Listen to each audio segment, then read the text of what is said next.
এটা কষ্টে হলো, মানে খুব বেশি যে খারাই সেরম না। সাহিত্যিক বিভূতিভূষণ বন্দ্যোপাধ্যায় এখানে বসেই কিন্তু ওনার যে উপন্যাস চাঁদের পাহাড়, তো হচ্ছে সোফাও আছে, এই বাথরুম দেখতে পাচ্ছ, আর তিনটে গেট থেকে জল ছাড়ছে এবং তাতে দেখো তার স্রোতের যে আওয়াজ, দেখো ঢেউগুলো দেখো কাছ থেকে দেখতে পাচ্ছি। এই সেই মন্দির, মন্দিরটা কিন্তু সবাই কিন্তু বেঁধে দিয়ে গেছে। এই যে বোর্ডটা এখন আমাদের 235 মিটার উপরে যেতে হবে। মাটিগুলো দেখো কি সুন্দর, মানে একদম পুরো পাউডারের মতো মিহি, একদম মোলায়েম টাইপের। এখানে যত কষ্টগুলো যে কেষ্ট পাওয়া যায় ঠিক তেমনই তাই, মানে এত দূর ওই যে সুবর্ণরেখা যে নদী দেখতে পাচ্ছ, যতটা জুম করে পাচ্ছি এখানে দেখো মাছ ধরছে এখানটা, এখানে কি সুন্দর ঝর্ণা।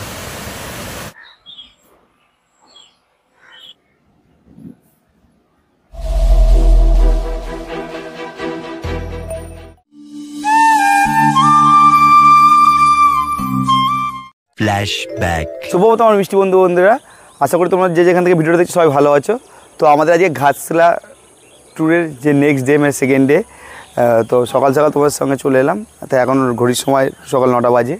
তো গতকাল রাতেরবেলা তোমাদের সঙ্গে তো কথা হয়নি, কারণ মোবাইলটা চার্জ শেষ হয়ে গেছিলো। মানে আমরা গতকাল রাতেরবেলা এসে যেখানে নাইট স্টে করেছিলাম, যে হোটেলে ছিলাম, সেই হোটেলটা তোমাদের ফার্স্ট আগে দেখিনি। ওখানে দেখতে পাচ্ছি সিটি ইন, মানে একদম ঘাটশিলা মেন রোডের ধারেই। গুগল লোকেশনও দিয়ে দেবো এবং লোকেশনটা টোটাল দিয়ে দেবো। এবং রুমটা জাস্ট তোমরা দেখো বাইরে থেকে হোটেলটা কত সুন্দর ভিউ,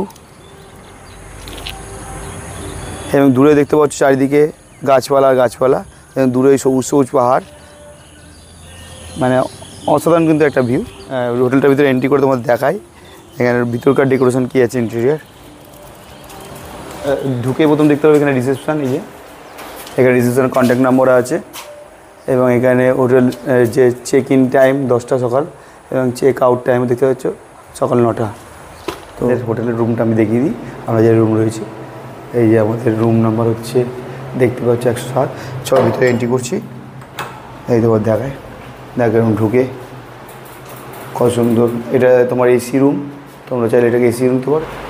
মিরর রয়েছে দেখতে পাচ্ছ, উইথ ডয়ার, তোমরা চাইলে এগুলো ব্যবহার করতে পারবে।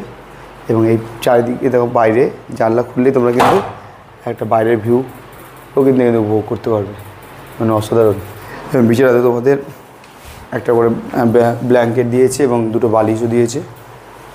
এবং এখানে দেখতে পাচ্ছ টিভি, এবং টিভি কিন্তু চলে। তোমাদের বাথরুমটা একটু দেখিয়ে দিই, এই যে বাথরুম দেখতে পাচ্ছ, এবং কোমোড আছে, এবং এখানে দেখতে পাচ্ছ গিজারও আছে, এবং শাওয়ারও আছে, বালতি, কল, এবং একটা সাবান ইউজ করার জন্য। নো ডাউট মানে যে রুমগুলো দিচ্ছে রিজনেবল প্রাইস, এবং নো ডাউট আমাদের মতো মধ্যবিত্ত ফ্যামিলি এসে থাকার মতো যথেষ্ট এনাফ। খুব সুন্দর। যে ম্যানেজার আছে তার সঙ্গে একটু কথা বলে নিই। তো আপনাদের এখানে হোটেলে মিনিমাম কি প্রাইস থেকে আছে, ম্যাক্সিমাম কি? নন এসি 1000 টাকা করে, এসি 1500 করে। আচ্ছা, ডাবল বেডরুম। তো আরেকটা যেটা দাদা জানতে যাবো, যে আমার চ্যানেলের থ্রুতে যদি কেউ এখানে আসে আপনাদের কি স্পেশাল কিছু ডিসকাউন্ট থাকবে? হ্যাঁ থাকবে। আচ্ছা, আর আপনি জাস্ট আমাদের এই যে আপনাদের যে হোটেলটা আসবে ঘাটশিলা স্টেশন থেকে কীভাবে আসবে সেটা যদি গাইড করে দেন। ওটা আপনি যদি বলেন গাড়ি লাগবে তাহলে আমরা রিসিভ করে নেব, স্টেশন থেকে রিসিভ করে নেব। তো আপনাদের হোটেলের কন্ট্যাক্ট নাম্বারটা যদি বলে দেন। কন্ট্যাক্ট নাম্বারটা এই কার্ডে দেওয়া আছে, যে নাম্বারটা আছে সেই নাম্বারটা। ও, তো শুনতে পারলে তোমরা এখানে যে ফেসিলিটিটা দিচ্ছে, আপনারা যদি আগে থেকে হোটেল রুম বুক করে নেন বাই ফোনে, তাই তো?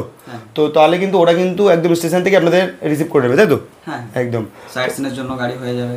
তো এখান থেকে সব বুক করে। সকাল এখন 9টা 10 বাজে, আমরা বেরিয়ে পড়লাম আমাদের হোটেল সিটি ছেড়ে। আজকে সেকেন্ড ট্যুর যেগুলো আমাদের ইনকমপ্লিট ছিল সেগুলো কমপ্লিট করবো। তাহলে চলো সাথে থাকো, আর আজকে টোটাল ট্যুরটা পুরো এনজয় করো তোমরা। তো চলো, আশা করছি ট্যুরটা খুব ভালো লাগবে তোমাদের। চলো সাথে থাকো, দেখি।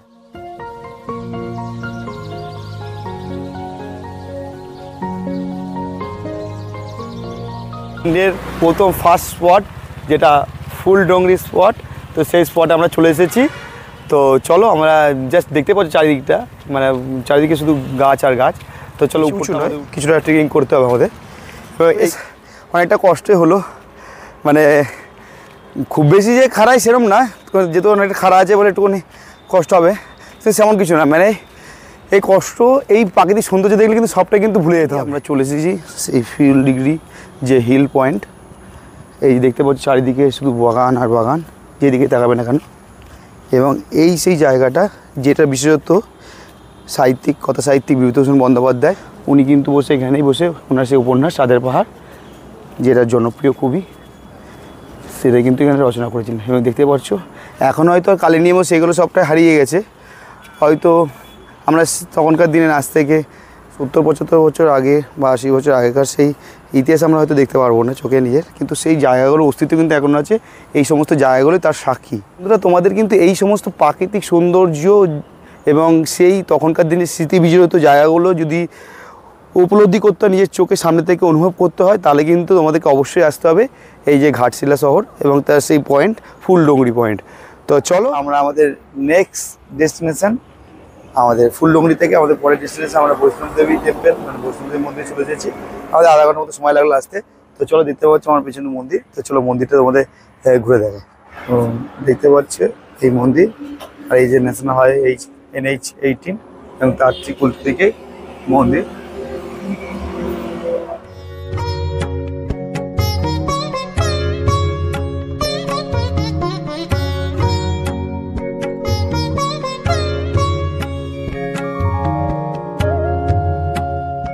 মূলধার, এদের দুদিকে দুটো দ্বার রক্ষী দাঁড়ানো আছে এবং ডান দিকে রয়েছে একটি সিংহ এবং বাঁ দিকে ঠিক রয়েছে একটি সিংহ।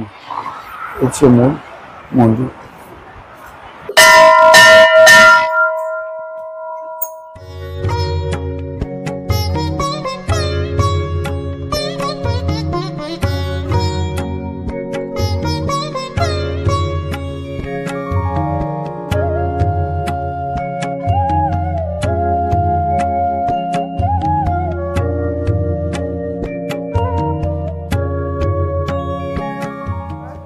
আমরা বৈষ্ণবদেবী টেম্পল দর্শন করার পর নেক্সট আমাদের যে পয়েন্ট আছে গালুড়ি ড্যাম, যেটা সুবর্ণরেখা নদীর উপর রয়েছে যে বাঁধটা, সেই বাঁধটা তোমার দেখিয়ে দিই। দেখো তোমাদের এখানে জাস্ট ওটা গেট আছে, তার মধ্যে মাত্র 2-3টে জায়গা থেকে এখন জল ছাড়ছে এবং তাতেই জাস্ট ঢেউটা দেখো এখানকার, এবং স্রোতগুলো বুঝতেই পারছো আশা করছি তোমরা, কী লেভেলের জলের স্রোত, এবং আওয়াজটাও শুনতে পাচ্ছ তোমরা।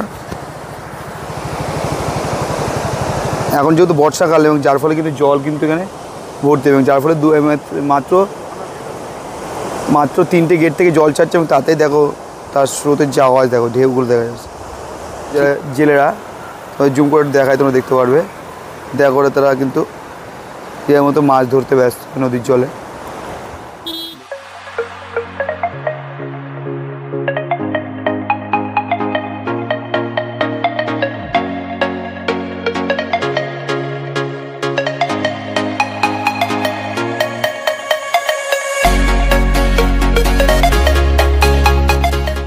আমরা এই যাদবপুরের সামনে এখানে একটা মিষ্টির দোকানে দাঁড়িয়ে আমরা এখানে মাত্র ব্রেকফাস্ট করলাম। তো চলো এবার আমরা নেক্সট আমাদের পয়েন্টে দিকে দেখতে পাচ্ছ সেই জাদুঘরি রঙ্কিনী মায়ের মন্দির, মানে যেটা কথা সাহিত্যিক বিভূতিভূষণ বন্দ্যোপাধ্যায়ের উপন্যাসে বর্ণিত ছিল, যার কথা।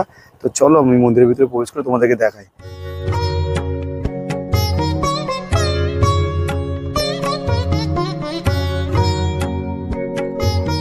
সেই রঙ্কিনী মায়ের মন্দিরের কাছ থেকে দেখতে পাচ্ছি এই সেই মন্দির, মন্দিরটা কিন্তু কথা সাহিত্যিক বিভূতিভূষণ বন্দ্যোপাধ্যায় খুব উপন্যাসে কিন্তু বর্ণিত আছে। সেই মায়ের মন্দির দেখতে পাচ্ছ, মা কিন্তু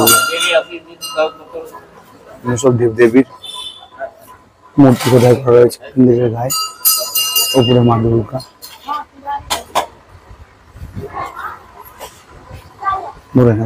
রঙ্কিনী মায়ের মন্দির। এবং এই মন্দির বিশেষত হচ্ছে এখানকার যারা ভক্তরা এসে মানত করেন, তারা কিন্তু এখানে যে অন্য জায়গায় ঢিল বাঁধার প্রথা থাকে, এখানে কিন্তু সবাই নারকেল বাঁধে। তোমরা দেখা একটু চেয়ার তো দেখতে পাচ্ছি এখানে, দেখো সব যারা আছে সব নারকেল সবাই নিজের মানত পূরণ করার উদ্দেশ্যে সবাই কিন্তু বেঁধে দিয়ে গেছে।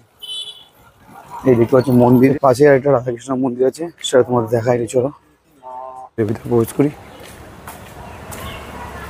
দেখতে পাচ্ছি কত সুন্দর মন্দিরের প্রবেশ ধারে উপরে রাধাকৃষ্ণ এবং ডান দিকে বাদিকে গৌরনীতাই ছবি আঁকা।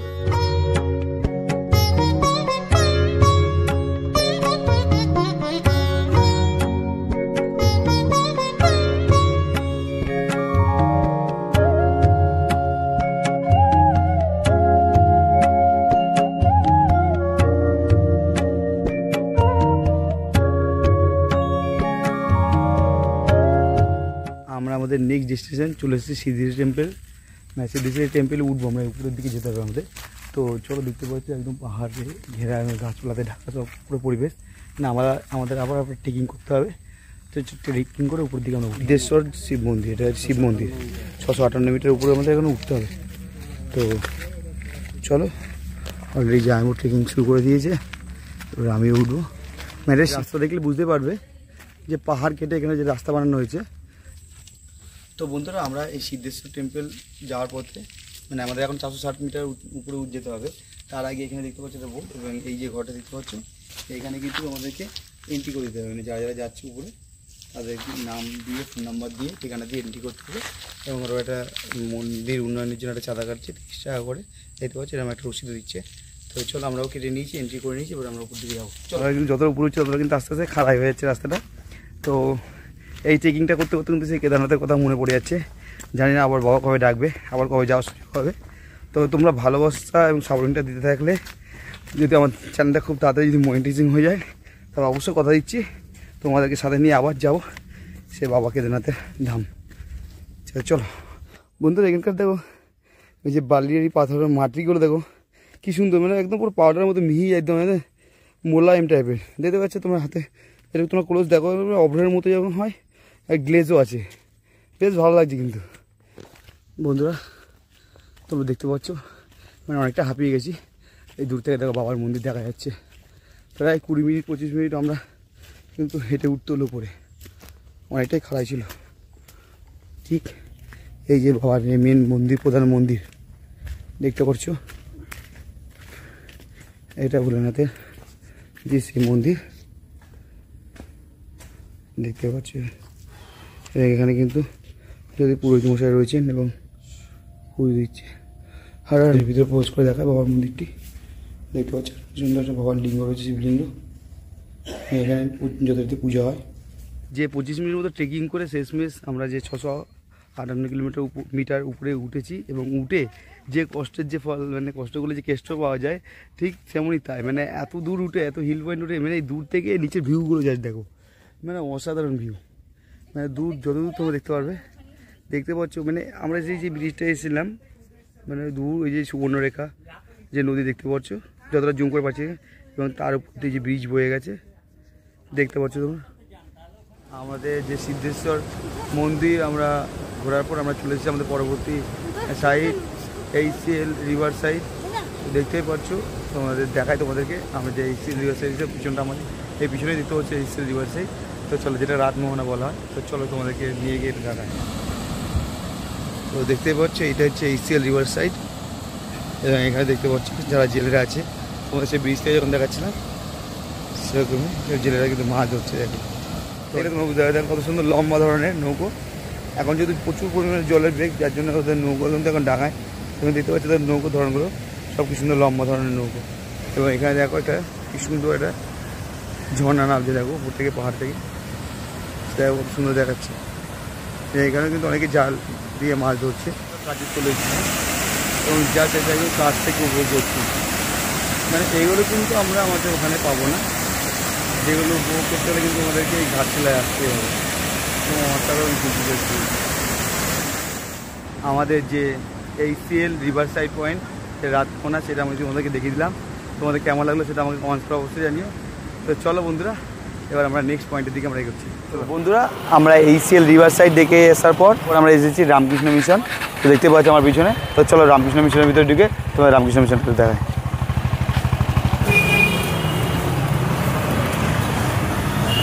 বিবেকানন্দ ভবন এখানে আছে, দেখতে পাচ্ছ, মানে ওদের যে অফিস, কৃপালয়, স্বামী বিবেকানন্দ। দেখতে পাচ্ছি এখানে সব ডিরেকশন করা রয়েছে বোর্ডে। অধ্যক্ষ অফিস, কম্পিউটার সেন্টার।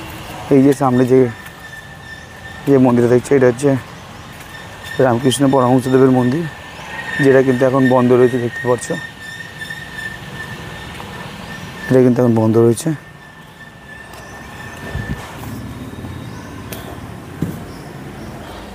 যেটা কিন্তু এখন বন্ধ হয়েছে, যার ফলে কিন্তু এখন দেখো মংস কোয়ার্টার দেখতে পাচ্ছ, মানে এখানে যে সন্ন্যাসীরা থাকেন তাদের যে কোয়ার্টার, এটা তো বন্ধুরা, আমরা আর একটা স্পটে চলে এসেছি। এটা ঘাটশিলা সুবর্ণরেখা নদীর পাশেই। এটা হচ্ছে সূর্যনারায়ণ মন্দির। তো চলো তোমাদের মন্দিরটা একটু এখন হয়তো বন্ধ আছে, তো তোমাদের কাছ থেকে ঘুরে দেখা একটুখানি মন্দিরটা। এখানে খুব সুন্দরভাবে ফুটিয়ে তোলা হয়েছে এবং তার সামনের ভিউটা জাস্ট দেখো, অসাধারণ কিন্তু। এবং এর পাশ দিয়েই বয়ে যাচ্ছে সুবর্ণরেখা নদী, অসাধারণ কিন্তু দেখতে লাগাচ্ছে। তো চলো একটু মন্দিরের দিকে তোমাদেরকে নিয়ে যাই। এবং এই যে সেই সূর্যদেবের যে রথ দেখতে পাচ্ছ, কি সুন্দর মন্দিরটাকে বানানো হয়েছে সেই রথের আদর।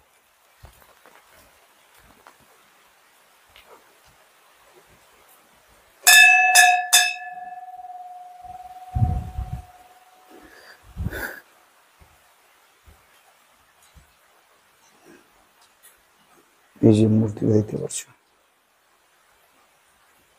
ডেস্টিনেশন যেটা হচ্ছে বিভূতিভূষণ বন্দ্যোপাধ্যায়ের যে বসত ভিটে, যেটা গৌরীকুঞ্জ। তো সেখানে চলে এসেছি, দেখতে পাচ্ছি আমার পিছনে। তো এটি বন্ধ আছে, তো এটা আবার খুলবে দুপুর 3টের সময়, মানে আর 5-7 মিনিট খুলবে। তো চলো আমরা ততক্ষণ ওয়েট করি। এই যে ওপেনিং টাইম হচ্ছে এখানে সকাল 9টা থেকে দুপুর 1টা পর্যন্ত, আর দুপুর 3টে থেকে 5:30।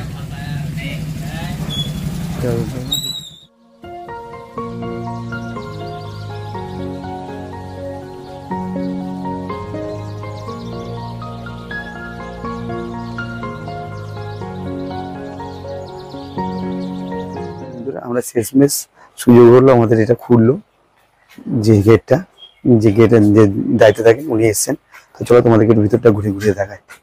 বিভূতিভূষণ বন্দ্যোপাধ্যায় জন্মগ্রহণ করেন 1894 সালের 12ই সেপ্টেম্বর উত্তর চব্বিশ পরগনার কাচ্চাপাড়ার মুরাতেপুর নামক গ্রামে তার মামাবাড়িতে। তার আদিবাড়ি ছিলেন উত্তর চব্বিশ পরগনার বনগাঁর ব্যারাকপুর গ্রামে।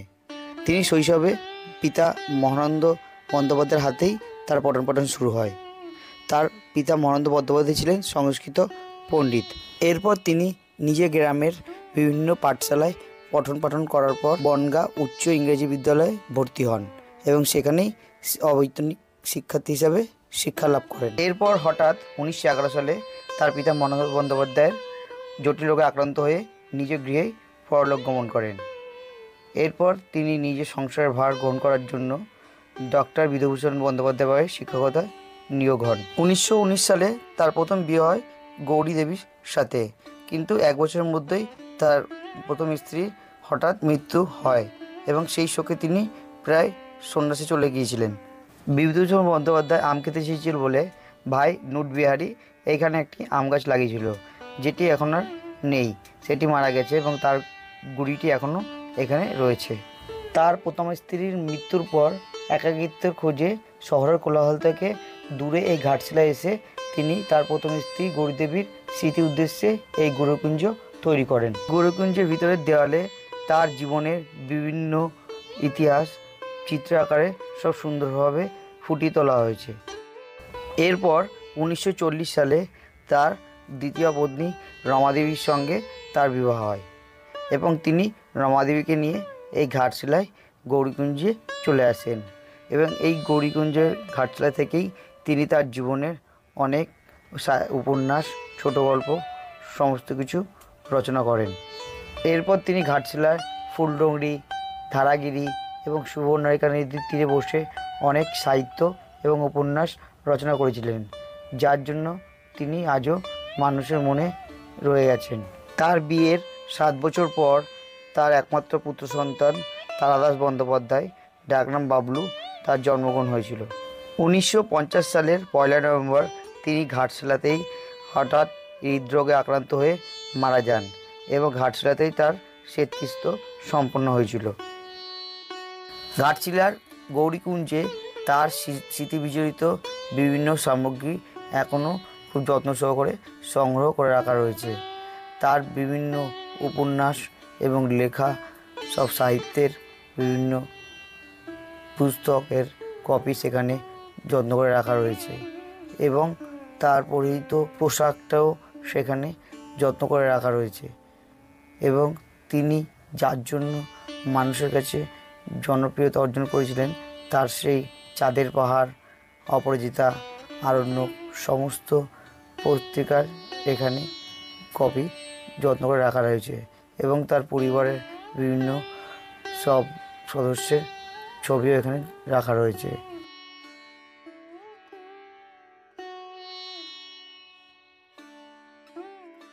ফাইনালি বন্ধুরা, আমাদের যে দুদিনের এবং এক রাত্রির যে ঘাটশিলা ট্যুর ছিল, সেই ঘাটশিলার টোটাল যে সাইট সিনগুলো ছিল সেগুলো তোমাদেরকে সব আমি এই ভিডিওতে দেখালাম। এবং বিভূতিভূষণ বন্দ্যোপাধ্যায় স্যারের যে গৌরীকুঞ্জ যে ভবনটি, সেটাও তোমাদের দেখালাম। তোমাদের ভিডিওটা কেমন লাগলো অবশ্যই আমাকে কমেন্ট বক্সে জানিও, ভালো লাগলেও জানিও, না লাগলেও জানিও। এবং যদি ভিডিও ভালো লেগে থাকে অবশ্যই বেশি বেশি করে লাইক, কমেন্ট এবং শেয়ার করো। আর যারা এখনো আমার চ্যানেলটি সাবস্ক্রাইব করেনি তাদের চ্যানেলটি সাবস্ক্রাইব করে রাখো এবং বেল আইকন নোটিফিকেশন অন করে রাখো, যাতে এই ধরনের আবারও কোনো নতুন জায়গায় তোমাদের ভালোবাসা নিয়ে, তোমাদের সাথে নিয়ে আমি যেন পৌঁছে যেতে পারি। তো এই আশীর্বাদটা সবাই করবেন। তো চলো বন্ধুরা, আজকের মতো আমাদের ঘাটশিলা পর্ব এখানেই শেষ। সবাই ভালো থাকবেন, সুস্থ থাকবেন। খুব তাড়াতাড়ি এই ধরনের নেক্সট কোনো ভিডিওতে আবার তোমাদের সঙ্গে দেখা হবে। টাটা বন্ধুরা, সি ইউ।